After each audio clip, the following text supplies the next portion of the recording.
Sarah Hirshland is the CEO of the U.S. Olympic and Paralympic Committee. She's been in that job for what has been a very eventful 7 months, nothing bigger than the story of the postponement of the Tokyo Games. And she joins me now from Colorado Springs, Colorado. Sarah, first, your immediate reaction to this news that the games will be postponed.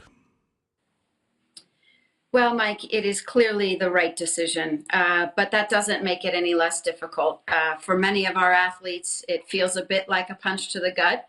For our team, our staff, our national governing bodies, it's a difficult reality to face this morning, but it is clarity, and that was what we needed, and that's what we have now. We now have a finish line to work toward, and we know what that finish line looks like. Sarah, what was the timeline with the USOPC, the organization you run, and the athletes as you were trying to help get to some sort of a larger statement and the ultimate decision from the USOPC? Well, we began to make some pretty difficult decisions early last week as restrictions started to be put in place for us here domestically around our own training centers and around the training restrictions put on our athletes. We started to understand those implications more and more as we got into the middle of the week. It became clear that these restrictions were not going to be for a short period of time. And at that point, we started to work toward making sure that we weren't only hearing either from the athletes who were training or competing in our training centers, but all of them around the country. And we also knew that there were a wide variety of viewpoints. There are athletes for whom this morning's announcement may in fact be the end of their run. And that's difficult. And so we wanted to make sure that while the majority certainly favored a postponement, we wanted to understand the views of all of them. So on Saturday, we put out a survey. We had, fortunately, a terrific response from more than 1,700 athletes. And then we had enough data that we felt like we knew and understood where they were, and that it was time for us to face the reality that this summer simply was not going to be possible. USA Track and Field, USA Swimming came out with statements on behalf of their athletes. USA Gymnastics said they canvassed and then followed, and then you followed suit after that. Can you take us through the timeline of that as those bodies were out there speaking for their athletes? How did that work against or with what you were doing at the USOPC level?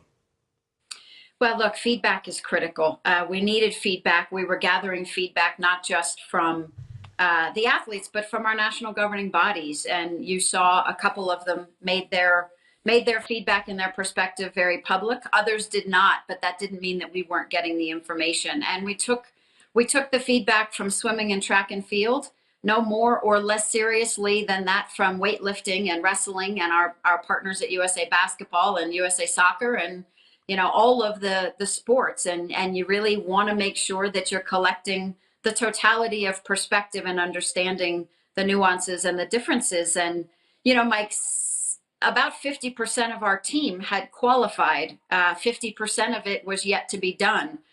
So you can imagine the diversity of views there by sport and by the reality of the situation different individuals were facing. That walks me right to the next part of this conversation, Sarah, and that is what happens going forward. You said it, half the Olympic team was pretty much decided and had earned their spots. Has the conversation begun as to what will happen to those who have earned their spots already on the U.S. Olympic team? Well, it will be no surprise to you that the questions have been asked already. There's no doubt about that. Yeah. Decisions have not yet been made, as again, this is a partnership, and each of the international sport federations are going to have to regroup. Each of our national Olympic committees here and around the country and our sport federations domestically are going to have to put our heads together and try to align and make decisions that are not only fair to the athletes here in the U.S., but also consistent and fair to the athletes around the world. So it is a complex web that we're staring at. But the answer to your question, has the work begun? The work has begun. Sarah, any conversations from your end with the International Olympic Committee as they were moving towards this decision? Absolutely. We've been in really close contact with the IOC over the past probably 72 hours, really to the better part of a week, giving them constant feedback from here, helping them understand the circumstances as they were changing and evolving here in this country. As you know, they've got 206 national Olympic committees, each of those countries in a very different place. We wanted to make sure they knew where we were in the US and what Team USA athletes' concerns were and what their needs were. And I will say the IOC listened. They listened to us. They were listening to others around the world. And they had some very difficult decisions to make in partnership with the Japanese government and the organizing committee in Tokyo. But it was important to us that our voice was heard. And I have all the confidence in the world that they listened. I know that you took over a job where there was a lot of scrutiny and several issues that still are being dealt with. One of the things you've consistently said was that the athlete's well-being physically and mentally was one of your priorities. This adds an entirely new wrinkle to that equation. Can you talk about your early thoughts as the head of the USOPC about dealing with the physical and the mental issues that the athletes are going to face because of this delay in something that many of you said have planned 10, 15 years for the summer of 2020, and now we'll see that delayed and in some cases denied? That's exactly right. You can imagine our focus number one this morning as we woke up and faced what today's news brought was to really double down, deploy mental health resources, and make sure that the athlete population knows that we're here for them and that we have resources for them to be able to talk to someone. It's an important priority to destigmatize the notion of asking for help as it relates to mental health, as it relates to the stresses and anxieties that this is creating. So that's priority number one.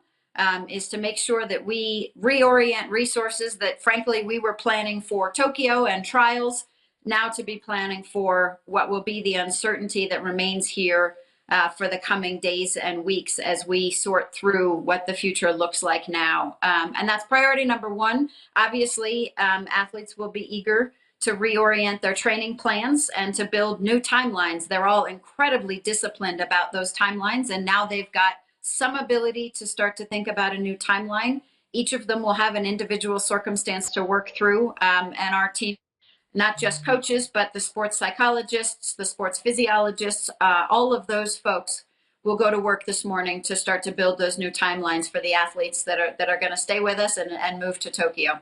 And we're here for the ones who make a different decision just as much.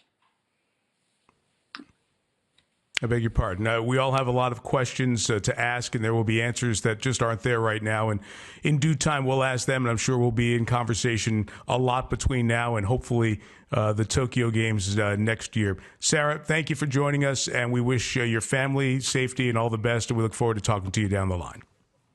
Thank you, Mike. Same to you. It's great to be with you.